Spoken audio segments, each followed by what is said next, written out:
Bouger permet à l'enfant de s'approprier l'espace et le temps. Moi, j'ai envie de dire un petit peu autrement. J'ai envie de dire c'est le corps qui permet à l'enfant, c'est le corps qui, par son corps, l'enfant va pouvoir s'approprier son corps, être à l'intérieur de lui et trouver sa place dans l'espace. C'est ça qui est très important.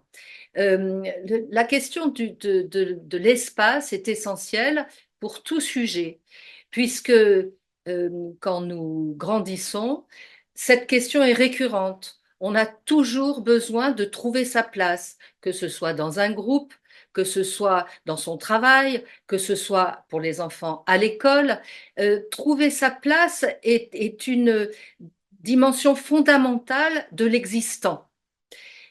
Donc, bien évidemment que l'enfant, par son corps, va bouger, par le mouvement, va se déployer et va intégrer tous les repères de son environnement, qui vont être des repères d'abord extérieurs et ensuite qui vont être des repères qu'il va intégrer à l'intérieur de lui. Donc cette question d'espace, elle est, je dirais, fondamentale pour tout sujet et dans la construction, le développement de l'enfant, elle va être absolument même vitale. On ne peut pas imaginer, par exemple, qu'un enfant, qu'un bébé, hein, prenons l'exemple d'un bébé, ne puisse pas bouger, soit toujours euh, interdit de mouvement, il ne pourra pas habiter son corps et trouver sa place dans l'espace.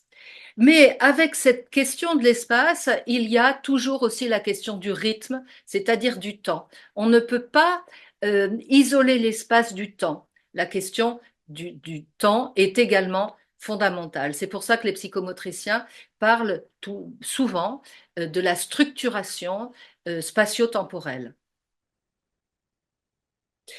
Il y a une très jolie formule que j'aime beaucoup de Geneviève Hague, enfin qui n'est pas une formule, qui est un mot que j'emploie beaucoup, c'est l'entourance, ce qui entoure. Alors l'entourance, c'est assez simple à comprendre, mais c'est plus que ça a une valeur psychique.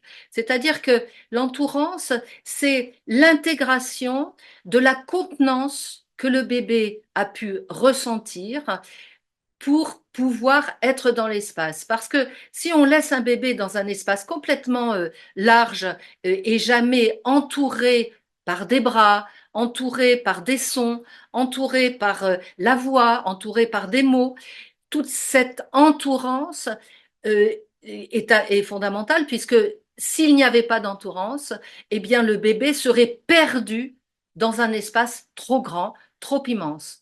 Donc la construction du bébé va dépendre de la façon dont le sujet qui va, les personnes hein, qui vont l'accueillir, que ce soit la mère, le père, que ce soit toutes les personnes qui entourent un bébé, hein, tout un village, comme on dit dans le proverbe, il faut tout un village pour accueillir un bébé et pour lui permettre de se construire, eh bien c'est toute cette entourance qui va permettre que le bébé trouve sa place dans cet espace, qui est un espace extérieur, physique, et qui va devenir un espace psychique, l'espace de son corps.